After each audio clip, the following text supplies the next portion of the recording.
Hi, I'm Johanna Schneller. Welcome to CBC's The Filmmakers.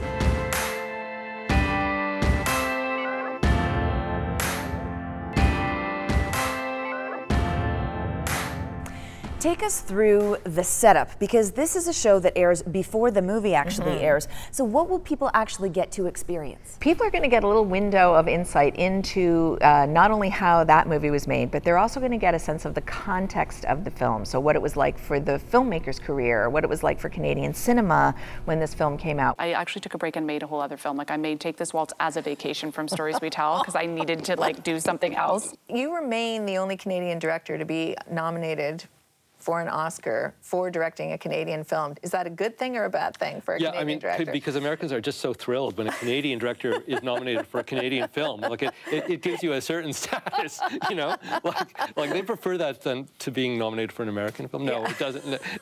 You're the first person who's ever actually said that. We have a segment called Masterclass, where we'll look at one specific scene with somebody. For example, the Oscar-winning sound designer Sylvain Bellemare, who worked with Denis Villeneuve and won the Oscar for Arrival.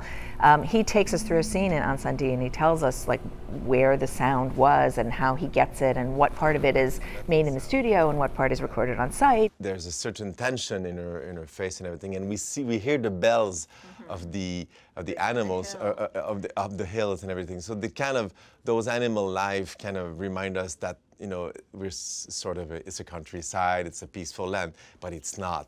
There were a lot of really fun conversations, I think a lot of people expect that Xavier Dolan is difficult, and he could not have been more open.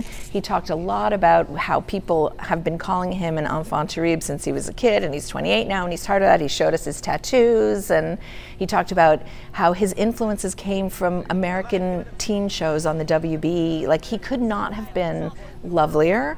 We had a great moment with the guys from Atanajuat who admitted that there was something in one of their clips that shouldn't have been there. There was a blooper that made it into the final reel, and while we were talking, the control room was able to cue it up and find the blooper, so we were able to show it to them, and they just laughed for 2 minutes, and they were so lovely.